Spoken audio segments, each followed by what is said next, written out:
noches, bienvenidos a Señales.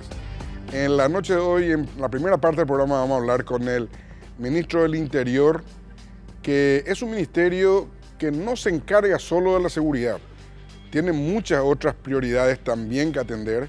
De hecho, me gustó lo que dijo Nicanor Duarte Fruso cuando le nombró al ministro del Interior como una suerte de canciller interno de la República. Me gustó muchísimo esa expresión porque en verdad es el canciller interno, es el que se tiene que dar relaciones con todas las fuerzas vivas del interior del país. Así que voy a saludar a mi amigo de unas cuantas décadas. ¿Qué tal, Enriquito? ¿Cómo estás, Enrique Riera? Bien, muy contento de estar acá, Germán. Muchas gracias por la invitación y suscribo lo que dijiste, de eso se trata, ¿verdad?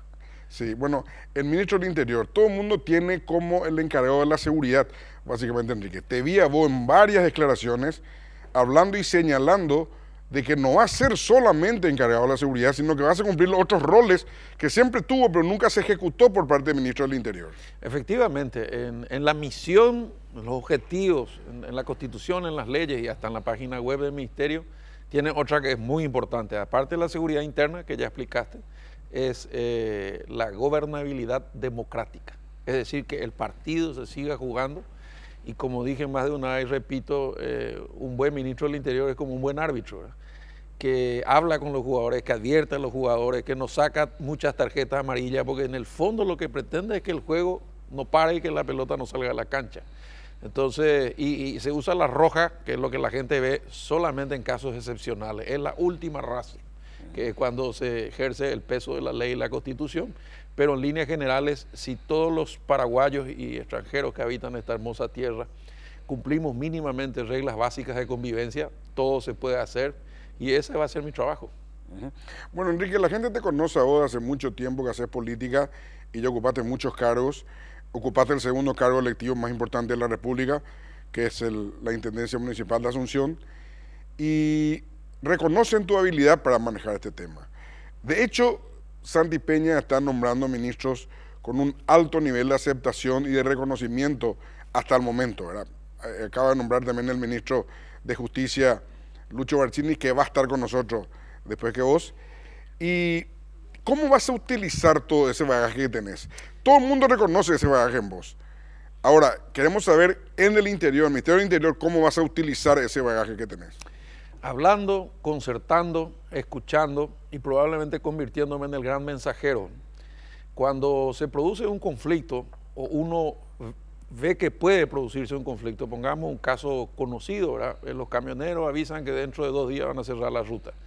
Una vez que yo escuche esa noticia que vos das por la radio o por la tele, yo no puedo esperar 2 días para después reprimir, ¿verdad? Luego a los minutos, tengo que llamar al jefe de los camioneros y decirle, bueno, o vienen ustedes acá, yo les espero con chipita caliente y un cocido, o me voy donde ustedes quieran, no tengo problema.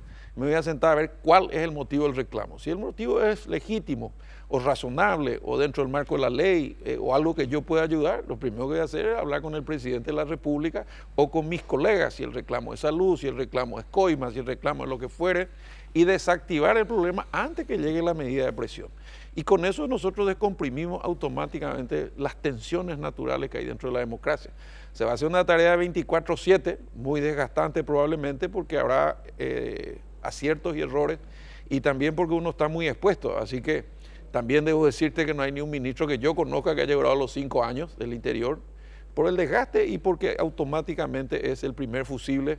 Cuando se produce una crisis muy grande, automáticamente vos presentás tu renuncia para mantener indemne al presidente, ¿verdad? Así que voy a hacer mi mejor esfuerzo, voy a aplicar todo lo que nos están en los libros, que son estos 30, 40 años de militancia política y función pública alternada, donde tuve la suerte, Germán, de estar en los 3 poderes del Estado, más el poder municipal. O sea, yo conozco este bicho por dentro, sé cuál teclas apretar, sé cómo resolver problemas, y creo que esto es lo que voy a poner al servicio del Paraguay y del presidente, ¿verdad? Bueno, cuando hablas justamente de los camioneros, quiero referirme a eso. Hay problemas externos que a veces nos apeligra. Sabrás, Enrique, que a los camioneros vinieron los argentinos, específicamente el equipo de Moyano, que es el líder de los camioneros argentinos, que le tiene prácticamente maniatados o capturados al gobierno argentino a través de la presión que ejerce con cerrar las rutas con los cientos de miles de camiones que hay en la Argentina. Ellos vinieron acá y no sé si enseñaron es la palabra, pero le tuvieron detrás de la movilización de los camioneros la otra vez. En ese caso, ¿qué harías? Sí, así leí. Bueno, hay que decirlo que cuando hablé con el presidente de esto, hablamos con todas las letras de la necesidad de trabajar codo a codo, espalda contra espalda, con migraciones. Cuando una persona entra o sale del país, vos tenés que enterarte antes, no después, ¿verdad? Y esto tiene que ver con incorporación de tecnología. Nosotros tenemos 42 puntos de entrada y salida oficiales del país, más allá de la frontera seca o cruzar una canoa. Y el problema es que a veces entran y salen por nuestras propias fronteras controladas porque no tenemos adaptado el reconocimiento facial, las pruebas biométricas en los 42 puntos, hasta donde yo sé hay en 12. Entonces, hoy justamente, antes de venir al programa, estuve hablando con quien entrevistaste antes, con el ministro de Relaciones Exteriores Futuro. Estuvimos hablando de la cooperación internacional y en este tipo de acciones obviamente hay que compilar toda la información y llevarle las alternativas al presidente para que él pueda tomar la decisión o para que me autorice a hacerlo. Nosotros tenemos la posibilidad hoy con una base de datos actualizada, con intercambio de información en todo el Mercosur, para saber exactamente quién entra y quién sale al país para tomar precauciones, ¿verdad? Y garantizar la seguridad. Enrique, hoy los delitos son transnacionales. Hay muy pocos delitos, prácticamente los menores son los que son de origen nacional exclusivamente. Los grandes delitos que conllevan los grandes problemas son transnacionales. ¿Qué pensás hacer en ese campo? Y en ese campo hay que entender que el problema es regional, ¿verdad? Y que el problema es regional y que hay que trabajar cooperando con la fuerza internacional, intercambiando información y actuando en forma pareja. Y también hay que entender que el cruce de la ley tiene en la policía probablemente su primer destino natural, pero que hay que trabajar de la misma manera, espalda contra espalda, con la Fiscalía y con el Poder Judicial. O sea, una vez que yo asuma, o quizás antes, por relaciones de amistad y ejercicio de la profesión que tengo, me voy a sentar con el Fiscal General del Estado y me voy a sentar con el presidente de la Corte y sus ministros para discutir cómo combatir mejor. El Estado, en su amplia concepción, tiene que trabajar junto y coordinado, ¿verdad? Todos vimos, Germán, creo por lo menos en mi caso, con admiración, primero con un gran dolor lo de Marcelo Pecci, y luego con admiración la reacción del Estado colombiano, léase, Policía Colombiana, mi Fiscalía y Poder Judicial, cómo identificaron, cómo mostraron las pruebas, cómo acusaron y cómo condenaron en un plazo relativamente breve un crimen que sacudió al país, ¿verdad? Ese es el modelo que yo quisiera para el Paraguay. A veces la policía hace su parte, cae primero, incauta las pruebas, filma el procedimiento, después cae en manos de la Fiscalía y quizás la Fiscalía no le da el impulso pertinente y facilita la defensa y quizás los jueces tampoco no lo hacen. Entonces al final por un error de procedimiento, por una salida abreviada, por lo que queda, pues no se termina la tarea, porque el Estado en sus diferentes facetas, haciendo cada uno lo que la ley y la Constitución le mandan, tienen que trabajar. Y esa es tarea del Ministerio del Interior. Yo no voy a perseguir a nadie, pero sí tengo la potestad y la obligación de colaborar con la defensa interna de la gobernabilidad, y esto es, Germán, lo que va a hacer que las instituciones funcionen. Por eso yo voy a hablar con todos, y eso es lo que nos falta para el grado de inversión, porque ahí sí te voy a decir una visión del presidente Santiago Peña. En la presentación hay una frase, yo no sé, durante a vos no se te escapa nada, ¿verdad? Él liga directa ante la seguridad del desarrollo. O sea, si tenemos la posibilidad de generar las garantías, automáticamente llega la inversión. Si subimos un grado de inversión, viene más plata a más bajo interés. Cuando entra la inversión, pública o privada, nacional o internacional, automáticamente genera más puestos de trabajo. Si la gente trabaja y estudia, no ocupa propiedad ni cierra ruta, entonces, y crece el Producto Interno Bruto, entonces obviamente crece la inversión en el sector público y en el sector privado y hacemos el círculo virtuoso hacia arriba. Pero esa clave, esa es la seguridad. Entonces yo y él estamos de acuerdo en aumentar la inversión en seguridad porque es rentable económicamente. Es decir, se calcula, y creo que quedó corto, ¿verdad?, que por cada dólar que vos inviertas en seguridad hay $4 en inversión privada. Entonces, si vos invertís $1 millón en reconocimiento facial, en chip para los instrumentos, en mejorar el sistema del INSE, el coordinar el trabajo, en ponerle nuevas motos, en lo que vos quieras, es 4-1. Invertí $1 millón, entran 4. Invertí 10, entran 40. Entonces, obviamente, la sensación de control, de que nadie puede entrar y salir sin que la policía se entere antes, no hasta que asalten, que nadie puede transitar libremente con 3 kilos de cocaína en el auto y nadie le va a revisar o nadie le va a pedir la cédula, generó debate ya esto, no solo acá, también en la región. Pero en mi opinión, la sensación del control es la que a la gente que nada debe y nada teme le va a dar la percepción de seguridad. Yo veo una barrera en la ruta, muchos de los amigos piensan, puta, esto están coimeando, pero vamos a hacer las cosas de otra manera para que generar esa credibilidad, para generar esa proximidad. Y ahí yo tengo que pensar como ciudadano, que es lo que yo pienso, por fin están controlando, ¿verdad?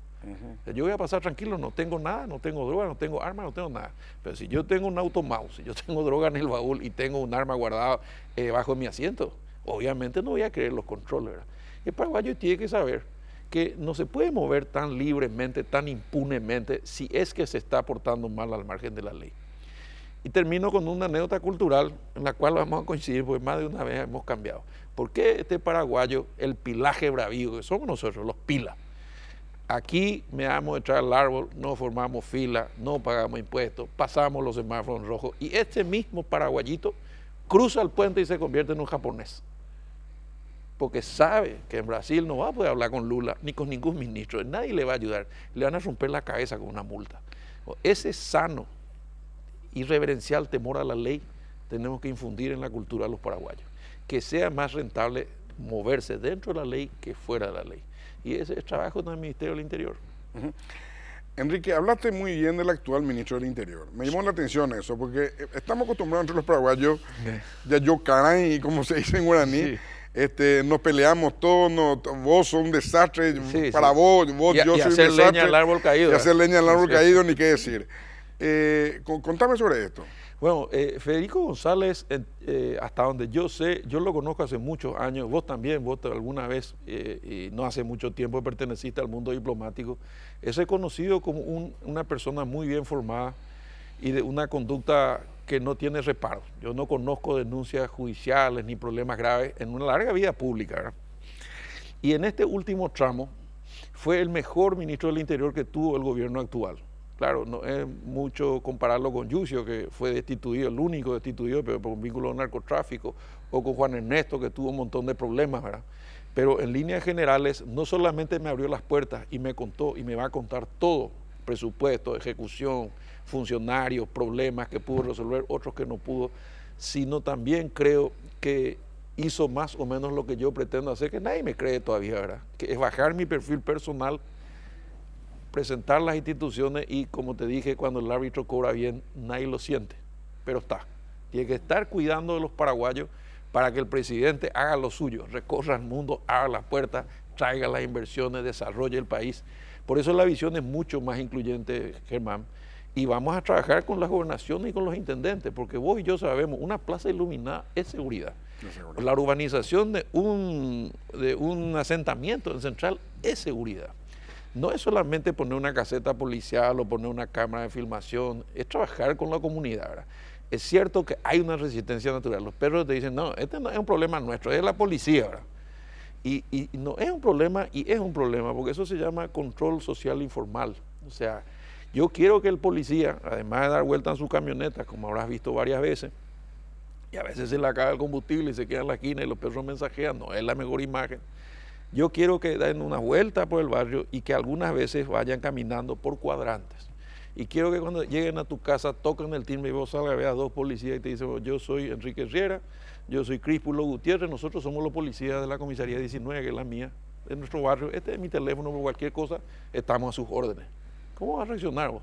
Vas a sentir que ese policía te va a cuidar.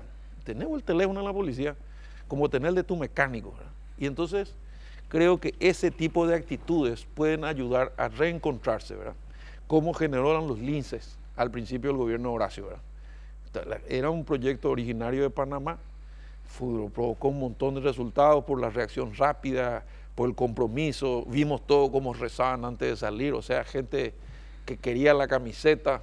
Bueno, hay un deseo ferviente del presidente electo de potenciar los linces. Ese es uno de los proyectos que sí o sí me dijo el día que asuma, esto yo quiero que funcione, entonces vamos a hablar con ellos, vamos a revisar qué les falta, en qué ciudades están, vamos a hacer el mapa del delito, pues no todos los delitos son en el mismo lugar, en Asunción mismo, que vos conocés de memoria, de los 68 barrios, hay algunos que son rojos.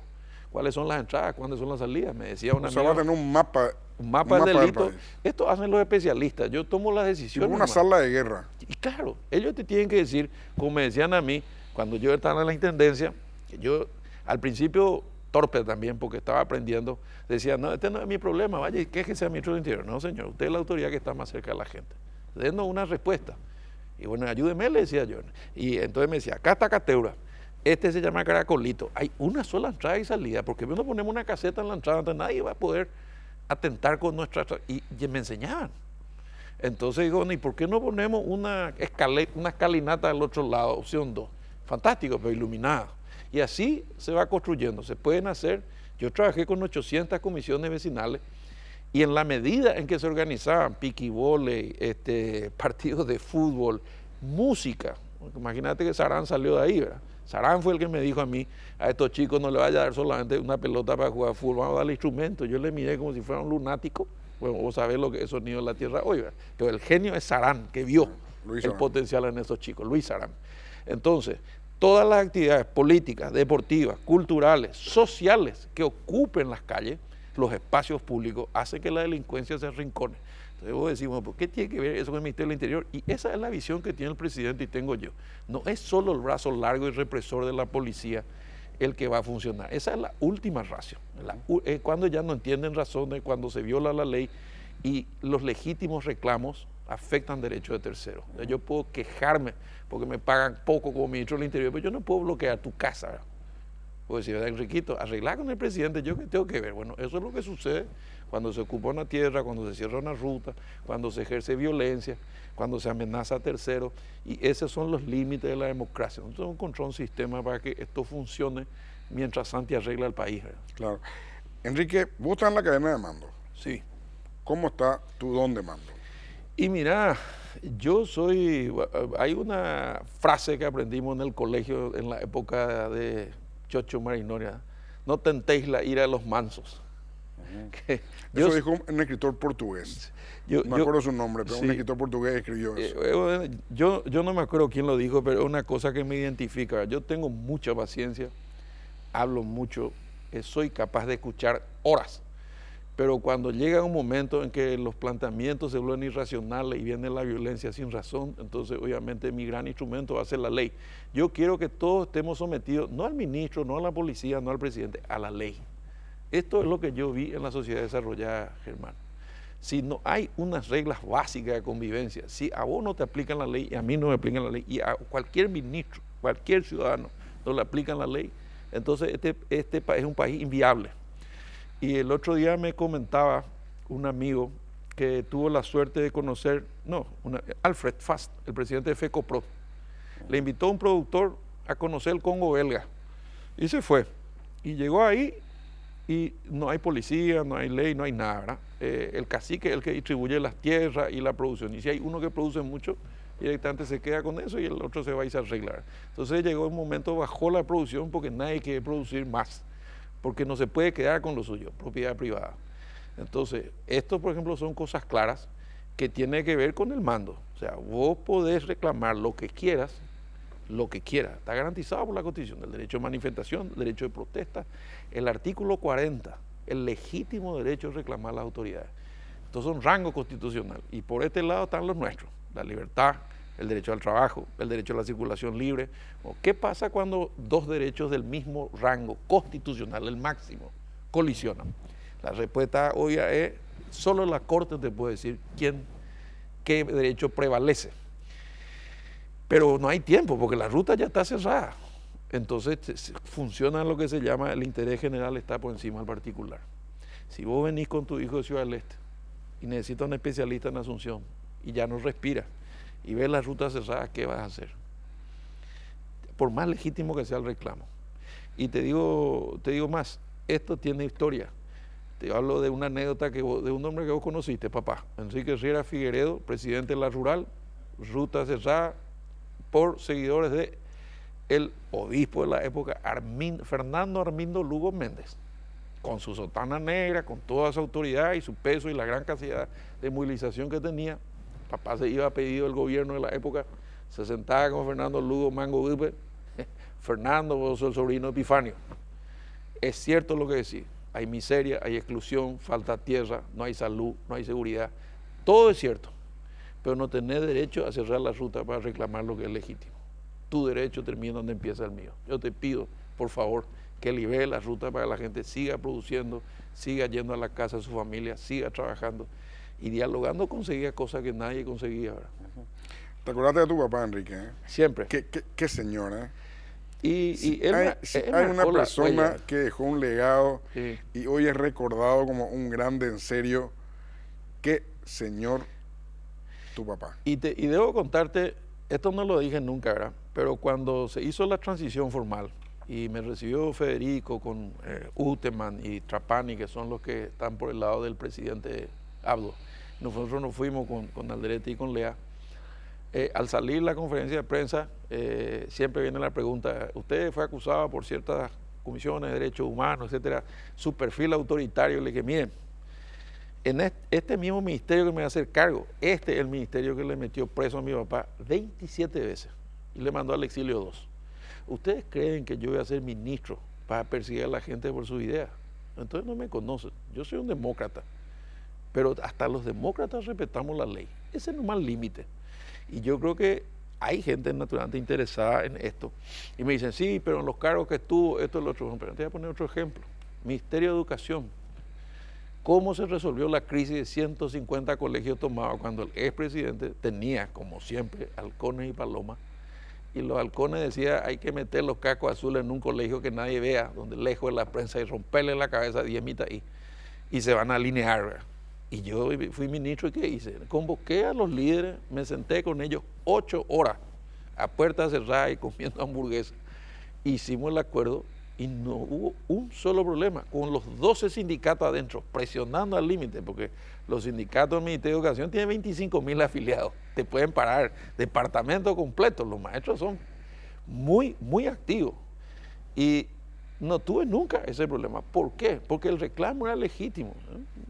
Hace 17 años se dictó la ley del salario básico profesional. Nunca nos pagaron. No te puedo creer, le dije yo. Y sí, era una ley cuando usted era diputado, mijo. Y veo 2001. Tenía razón. Entonces le llamo al ex ministro de Hacienda, actual presidente electo. Le digo, Santiago, tenemos un problema. ¿Y cuál? Este. Yo, ¿cómo no van a cumplir la ley? Y tengo que cumplir. Pues vamos a juntarnos. Nos juntamos, los 12 sindicatos, el ministro de Hacienda y el ministro de Educación, el autoritario, ¿verdad? Y empezamos a discutir, pelota va, pelota viene, nos pusimos de acuerdo. Cuando hace el número el ministro de Hacienda dice, es mucho, tu familia es grande. Y bueno, busquemos soluciones, pensá, ¿qué se te ocurre? Vamos a hacer en cuota, pero nosotros no vamos el año que viene, me dice. No importa, es el Estado paraguayo el que va a firmar. Y hacemos un acuerdo firmado por Santiago Peña y Enrique Riera para aumentar 16% por año. Y entonces le dije, bueno, señores, no hay más movilización, no se justifica. Nosotros vamos a pagar este 16%, el año que viene ustedes ejecutan, el año que viene ustedes ejecutan, y este año terminó. Y no hacen, entonces no van a dejar los chicos sin escuela, ni van a hacer la ruta. Se cumplió, con pandemia y todo, ¿eh? A veces en 2 cuotas de 8, con alguna demora, pero se cumplió. Después de 17 años se cumplió sin repartir un palo.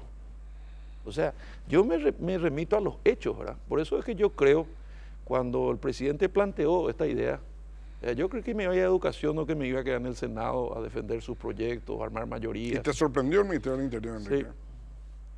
Sí, la verdad que sí, pero no le pude decir que no, porque el planteamiento fue muy claro, ¿verdad? Este que hablamos en tu programa de ligar la seguridad a la inversión.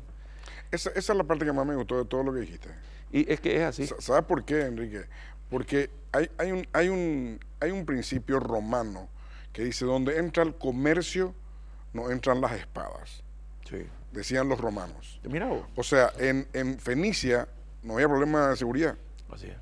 ¿Por qué? Porque los fenicios eran los comerciantes más grandes de la historia, ¿verdad? Porque creo que el 70% del comercio de la época, ¿verdad? Que era básicamente Europa y el Medio Oriente, pasaba por Fenicia, ¿verdad? Que estaba abajo de Beirut y un poco más a la derecha y a la izquierda. O sea, donde entra el comercio, ellos decían comercio, pero realmente donde entra la inversión sería hoy, porque obviamente la economía está mucho más diversificada que en aquellos tiempos, hace 2500 años. No entran las espadas, decían ellos, hoy yo diría no entran las balas. Una gran verdad, porque además no nos olvidemos que si revisamos los resultados, hay una luz roja prendida, amarilla, naranjada o roja, 700.000 votos antisistema. No les llega la democracia. Y es natural si tenemos 2 millones de paraguayos que no comen 3 veces por día. Entonces yo le preguntaba esto al presidente en campaña y su respuesta era letal. Yo me encargué de repetirla a quien quiso escucharle, que de dónde vamos a sacar la plata para cumplir con tantas expectativas y tantas esperanzas cifradas en un presidente de 44 años con ministro de 30, que es la renovación del Partido Colorado que tantas veces perseguimos. Tienen todo, tienen la fuerza, tienen la inteligencia, tienen la legitimidad. Bueno, vos tenés que darme la seguridad, ¿verdad? Así fue el asunto. Y después entonces me dijo, sencillo, Enriquito, vamos a dejar de robar y vamos a administrar mejor. Brutales. Y después, allá revisando cifras, y esto no lo digo yo, lo dijo el BID, y nunca me desmintió. En Paraguay se roban 6 millones de dólares por día. Esto es casi 2.000 millones de dólares por año. Esto es casi el 15% de nuestro presupuesto general de gasto. Entonces, si vos cerrás en los grandes grifos y algún que otro mediano y algunos chiquititos que podamos pillar, tiene que sobrar algo en Pero caja. ahí se te descompone la gobernabilidad. Bueno, ese es el desafío. O sea, ¿cómo lográs gobernabilidad con honestidad, Enrique?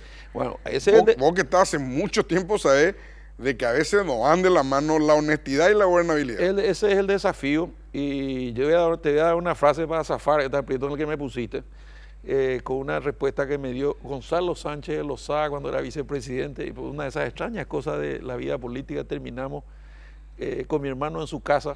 Él estaba fumando un puro, me acuerdo como si fuera hoy, tenía los pies apoyados en una especie de mesita, y dijo, le tocamos este tema, y con una franqueza que dolía, dijo, la corrupción como la inflación no se puede eliminar, pero hay que mantenerla por debajo de 2 dígitos.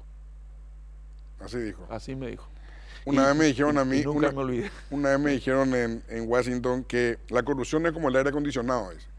Cuando prendes recién no me molesta, después te acostumbras. Sí. Y bueno, hay que hacer funcionar el Estado formal, ¿verdad? ¿Por qué se genera la corrupción? Muchas veces. Yo creo que esto es multicausal, ¿verdad? Pero en mi opinión muchas veces porque, como se dice, es un tango que baila a dos, pero con esta diferencia. El que pone la música del sector público, te crean la dificultad para venderte la solución. Te obligan muchas veces a saltar pasos para aceitar la maquinaria, ¿verdad? Pero ¿qué pasaría si vos no necesitas hablar conmigo para resolver un problema en el Estado? Vamos a suponer que tenga una denuncia en la SET, que yo creo que Uruguay está funcionando muy bien, entre paréntesis, ¿verdad? A mí me gustó siempre su trabajo. Entonces vos te vas al Ministerio de Hacienda como si te fuera a la cooperativa universitaria o al Banco de Itaú o a cualquier empresa celular y te saca un papelito, 22, Germán Martínez, 22, a los 10 minutos te atienden, te sentás, entra a una pantalla, ¿cuál es su problema, señor Martínez? Me llegó una notificación, fue un error de notificación, por favor, si no acá, váyase tranquilo. ¿A quién le vas a coimear si funciona así? Es un sueño, pero es una posibilidad. Enrique, hay que reconocer las cosas buenas.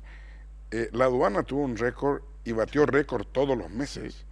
La Subsecretaría de Tributación, de recaudar 13.000 millones de guaraníes, creo que va a terminar recaudando 19.000. Cuando el Paraguay en 5 años no creció ni 1%. Sí. O sea, sin crecimiento, las recaudaciones crecieron 40%. Claro, pero ahí tenemos los políticos, para que nadie se ponga sensible, de todos los colores, una responsabilidad. Desde la reforma del 2004, que hizo Nicanor, cuando se sentó con Patria Querida, qué sé yo, cuando bajaron los impuestos del 30 al 10, a la fecha se sextuplicó la recaudación y se disminuyó la pobreza de 50 a 20. A 20 más o menos está por debajo de la línea de pobreza. 23, ¿verdad? Bueno, ese es el que nos queda y tenemos 5 años. Si en 5 años, hermano, no hacemos bien los deberes, o le tenemos a Payo o a otro como Payo. Porque la única forma de sacarle el discurso antisistema es que el sistema funcione para todos. Y vos y yo sabemos esto. Este es el gran desafío. Y yo creo que saben todos, ellos y nosotros. Porque si vos agarras un antisistema y le tiran del medio de Japón, no le da bola a nadie. Y pues si todo funciona. Bueno, O tirarle en Londres. Seguiría contigo 2 o 3 horas más, Enrique, pero tenemos que terminar. Lastimosamente el tiempo es así en televisión, se calcula por segundo. Sí. La televisión no se calcula por hora ni por minuto, se calcula por segundo. Mucho, nosotros podemos hacer 3 programas seguidos. Gracias, Enrique, muchas gracias. Gracias a vos, Germán. Te deseo éxito, tu éxito será el de todos. Tenés una fuerza de 30.000 hombres armados que tenés que comandar, comandar más allá del comandante institucional, y te deseo éxito. Muchas gracias, Germán, y también quiero que cualquier cosa que veas, que escuches y que necesitamos comunicar, pues yo pretendo ser un ministerio que comunique a la sociedad lo que sucede, lo que pasa, las razones de las decisiones. Ojalá que en esto también nos vaya bien. Muchas gracias. Muy buenas noches para todos. A la vuelta de la pausa estamos con Lucho Barcini, que es el próximo ministro de Justicia de nuestro gobierno.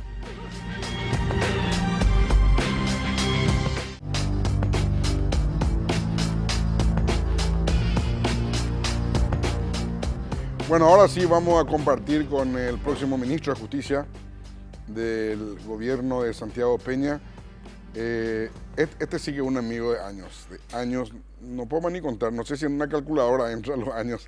¿Qué tal, Lucho Barcini? ¿Cómo estás, Lucho? Germán, ¿cómo estás? Una alegría compartir con un hermano, un amigo de toda la vida, como bien lo decís.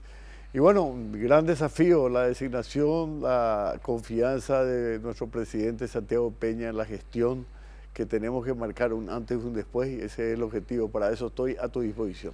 Cuando te veo me acuerdo de Ito Barcini. Ah, sí, el gran Ito Barcini. Gran padre. Tengo el honor de llevar su apellido. Sí, qué tipazo, ¿eh? Extraordinario. Tenía el carisma, y yo le preguntaba a papá, ¿por qué tiene tanto carisma este señor? Yo era chiquitito, ¿verdad? Y me decía, tiene el carisma de los árabes. Así es, así mismo. Un gran tipo. Un gran tipo. Una gran persona. Sí, así mismo es. Bueno, ¿cómo fue esto de que te tomó este nombramiento como futuro ministro de Justicia, Lucho? Bueno, cuando yo decidí renunciar al cargo de embajador y salir de la zona de confort, es porque estaba comprometido y decidido a hacer algo por mi país que tanto me dio, por mi partido. Yo soy muy amigo de Horacio, muy amigo de Santi, y no podía quedarme en la zona de confort con un buen sueldo, una buena jubilación, un buen seguro médico, y dejar que acá todo siga conflictuado en una situación lamentable como la que hoy se encuentra en nuestro país. Y bueno, y queremos aportar un granito de arena, por eso estuvimos como candidato al Senado. Por algo Dios tiene sus tiempos, que son perfectos, y esta designación, esta confianza que deposita en mi gestión el presidente de la República, Santiago Peña, no la podemos defraudar. Tenemos que accionar, gestionar para cambiar un poco y tener una fuerte presencia del Estado en las penitenciarías de toda la República, en los derechos humanos de las personas que se encuentran hoy privadas de libertad y que lastimosamente el 70% sale en libertad sin tener sentencia.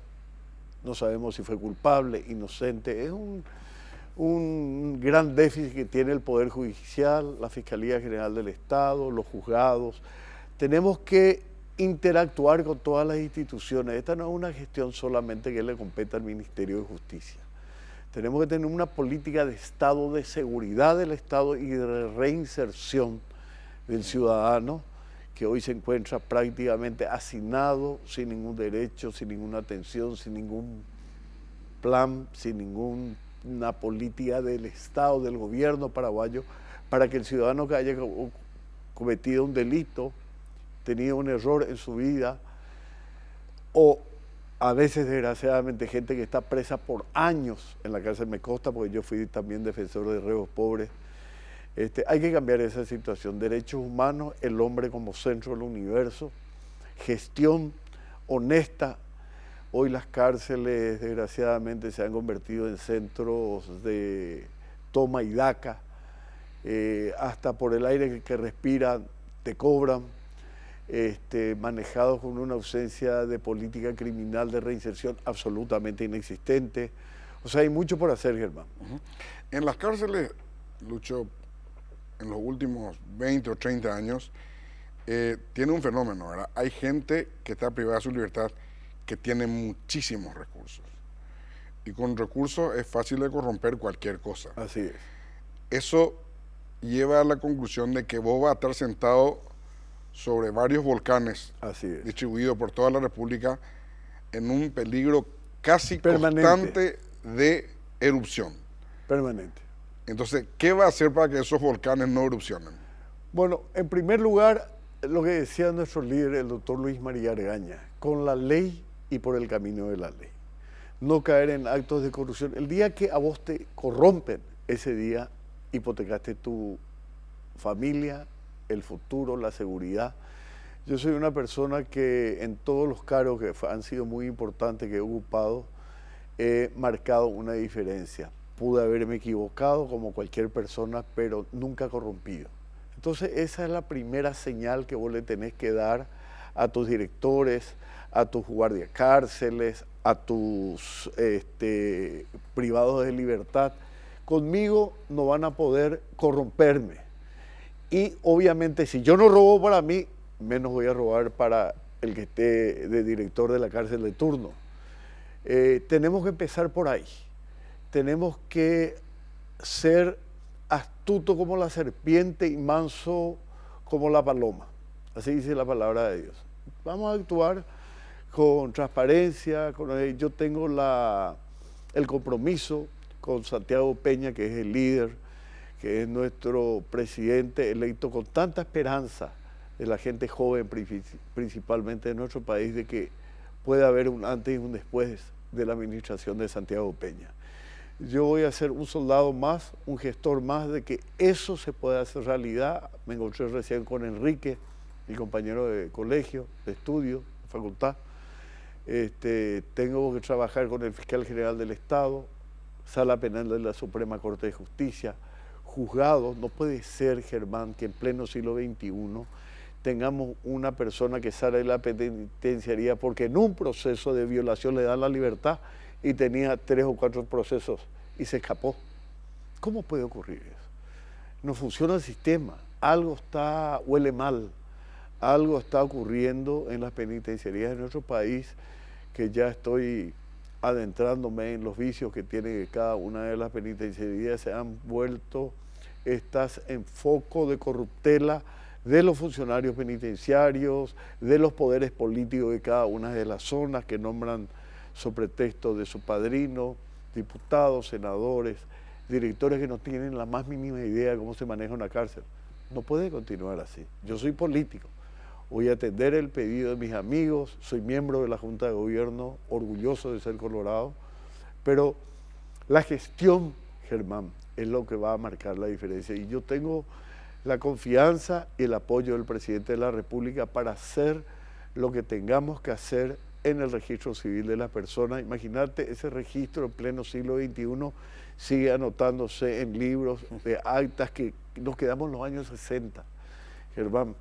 Y bueno, algo tenemos que hacer para cambiar y darle confianza un poco a la ciudadanía, al pueblo paraguayo. Lucho, y si pones en práctica toda esa limpieza que sostenés, ¿no tenés miedo del golpe blando que están acostumbrados a dar desde el interior de la...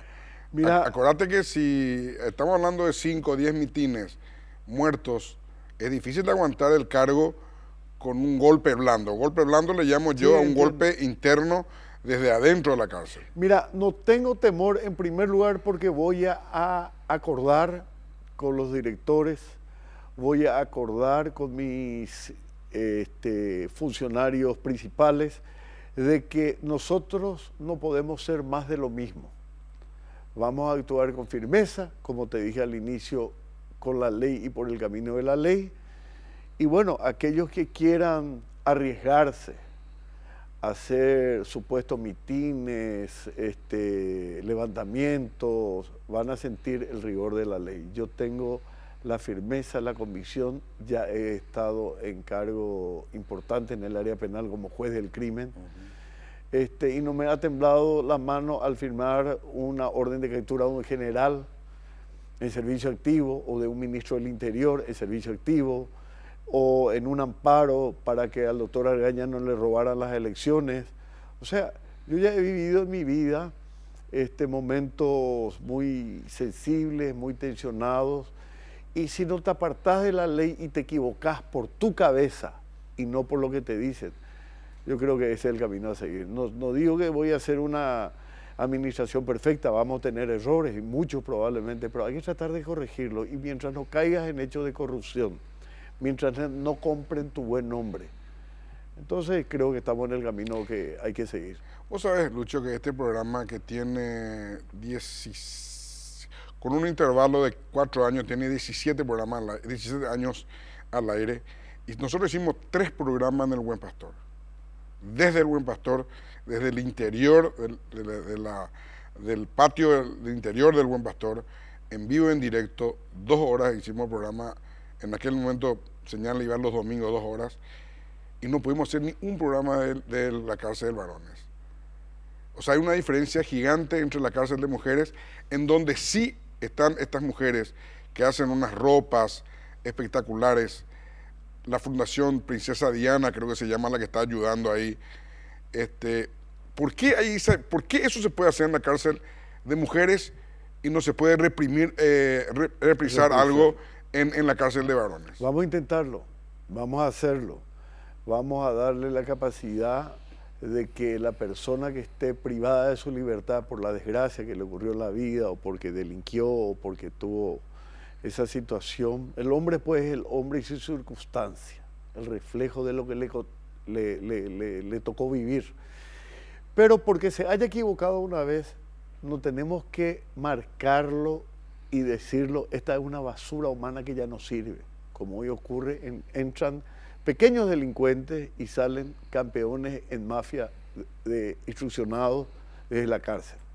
Entonces, la gestión va a ser revalorizar al ser humano, darle la oportunidad que trabajen, que ganen su dinero en la cárcel, que tengan una mano de obra calificada al salir de la cárcel, que no estén todo el tiempo esperando que el Estado les mantenga, que les dé salud, seguridad, alimentos, y ellos están ahí elucubrando 24 horas al día cómo van a hacer para delinquir, para seguir delinquiendo desde la cárcel bajo el amparo de las mafias que manejan. Hubo una iniciativa inclusive en el pasado, no recuerdo si fue en el gobierno de Lugo o el de Cartes, que no corrió finalmente, Lucho, que es la de meter al sector privado en las cárceles, para que creen empresas, los propios pesos financiados, y hacer una especie de APP, asociación público-privada, entre la gente que está privada de su libertad, claro, y la inversión del sector privado adentro de las cárceles. No recuerdo si fue, en qué gobierno fue, pero finalmente no corrió.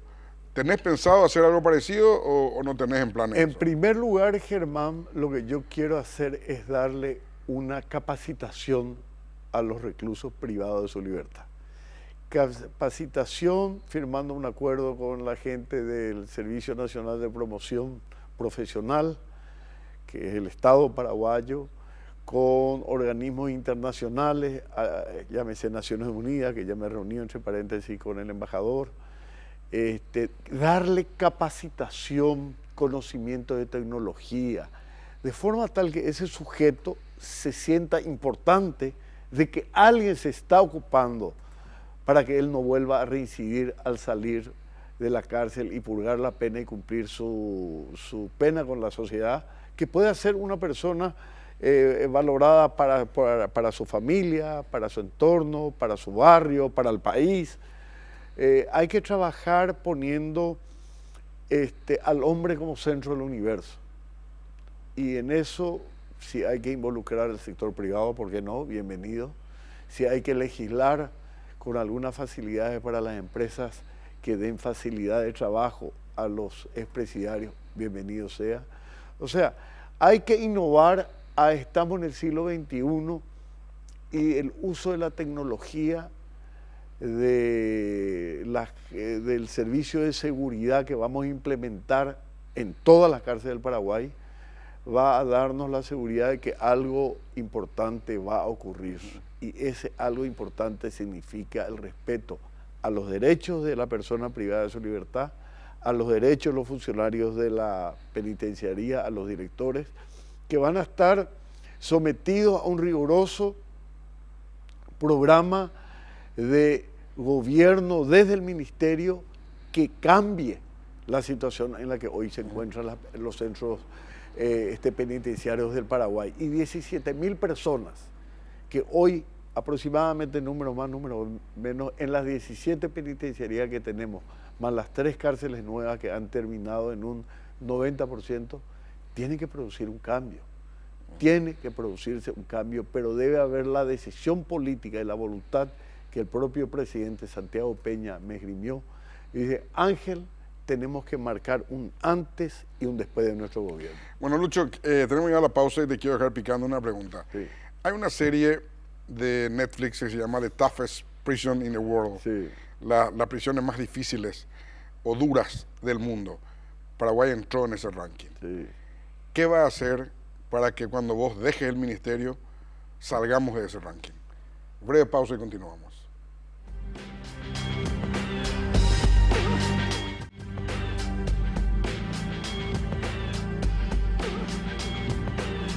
Bueno, en Tupí agasajamos al rey de la casa. Papá se merece lo mejor. Del lunes 7 al domingo 18 de junio en Tupí agasajamos al rey de la casa porque sabemos lo importante que es papá en nuestras vidas y que él se merece lo mejor. Elegí el regalo perfecto para papá y sorprenderlo en su día. Encontrarás bicicoolers, parlantes, televisores, afeitadoras, parrillas para el asado y mucho más. Te esperamos en el salón de ventas más visitado del país, sobre la avenida Boyani, esquina Músicos del Chaco, de lunes a sábado de 7:30 a 18 horas. También podés llamar al call center 569-9000 y por supuesto podés comprar directo desde la web las 24 horas en www.tupi.com.py. Y atención a toda la gente de Ciudad del Este, Hernandarias, Presidente Franco y Mingaguazú, porque todos tus pedidos enviamos 100% gratis hasta la puerta de tu casa. La gente sabe. Lucho, la pregunta que te estoy explicando. La Netflix hizo una serie donde eligieron las prisiones, The Toughest Prison in the World, donde eligieron las prisiones más difíciles. Estuvimos en ese recorrido. Lastimosamente. ¿Qué pensás hacer? Tenemos 3 minutos, Lucho. ¿Qué pensás hacer para que salgamos de ese maldito listado de las prisiones más difíciles del mundo? Bueno, en primer lugar termina la serie saliendo el actor, diciendo hay que hacer explotar esta penitenciaría. No lo vamos a hacer eso, ¿verdad? Pero sí, obviamente está dentro del programa del presidente de la República el traslado de Buen Pastor y el traslado de la penitenciaría. Es un pedido especial del señor presidente, que vamos en la medida de contar con los presupuestos necesarios y la seguridad necesaria para transformar la vida, reitero, siendo nuestro primer objetivo el respeto de los derechos humanos del preso, pero también de las víctimas. También que los juzgados hagan lo suyo, la Fiscalía General lo suyo, o sea, integrar, y el traslado más temprano que tarde de la Penitenciaría Nacional se va a dar. ¿Qué tiempo te das para eso, Lucho? Para el Buen Pastor yo creo que es más sencillo por la cantidad de reclusos, ¿verdad? Pero sin embargo el Tacumbú es muy complicado el tema, no es sencillo, pero por lo menos en 2 años creo que podamos iniciar el proceso. ¿El de mujeres? No, el de Tacumbú. El de mujeres en forma casi inmediata. ¿Y dónde van a trasladar a Y la estoy mujer? viendo 2 o 3 opciones que tengo que consultar con el señor presidente, ofrecerle el plan, presupuestarlo, activarlo y no olvides una cuestión importante, Germán. Yo tengo muy buenas relaciones a nivel internacional por mi gestión en el mundo árabe, las conexiones con las familias reales. Y bueno, hay gente que quiere ayudar al Paraguay, hay gente que quiere venir a invertir tecnología, financiación, proyectos, o sea que vamos a buscar, si no tenemos en el Paraguay, vamos a buscar afuera. ¿Sabe cuánto tiene la propiedad del Ministerio de Justicia ahí en Marija López y Venezuela? Cerca de 3 hectáreas. No, la Marija López y... Marija López y chofer del Pacheco, Chaco. y choferes. El chofer del Chaco. Bueno, Choferes, perdón. Eso tiene 3 hectáreas. ¿Cuánto vale eso, Germán? Y eso vale el metro cuadrado $1000. Y bueno, hace el cálculo. Entonces, 13 hectáreas. Gestión es lo que falta. 13 manzanas sí, tiene. Sí, imagínate. Gestión, transparencia, patriotismo, coloradismo es lo que falta en la gestión. Lo vamos a hacer, Germán. Ahora, el traslado a Tacumbú te va a costar, Lucho. No es fácil, no es fácil. Pero vamos a empezar, todo tiene su proceso. Esto no termina en 5 años, hay que tener una política, por lo menos a 20 años de la política criminal que tiene que tener el Estado paraguayo, una administración de qué vamos a hacer con nuestros delincuentes, cómo lo vamos a readaptar, cuál es el fin final de la pena, que el ciudadano que purgó la pena pueda volverse a ser un ciudadano útil a su familia, a su distrito, a su pueblo, a su nación. Bueno, eso no existe hoy día. Si activamos esa propiedad, que me quedé pensando eso, Lucho, si activamos esa propiedad... Imagínate lo que podemos hacer Imagínate ahí. lo que podemos Y hacer. la calidad de vida que puedan tener las reclusas, con un área de maternidad, un área de salud, un área donde ellos puedan convivir, un área de manualidades donde puedan reinsertarse. Aparte de mucho trabajar. menos reclusa también. Claro, claro. Es un fenómeno que hay que estudiar también. Sí, también. ¿Por qué las mujeres delinquen menos? Y mira, yo creo... Ya tenemos que irnos, Lucho. 30 segunditos. 30 segundos. Yo creo que el hombre es él y su circunstancia, como te decía. Yo y mi circunstancia. Como es el jefe de la familia, no alcanza los recursos, muchos de ellos son obligados a delinquir. Muchas gracias, Lucho. A las órdenes. Te deseo éxito en tu gestión. Tu éxito será el de todos. Amén. Así que muchas gracias por Gracias, Germán. Si Dios quiere, le dije, permite, nos volvemos a encontrar el próximo martes a las 22 horas.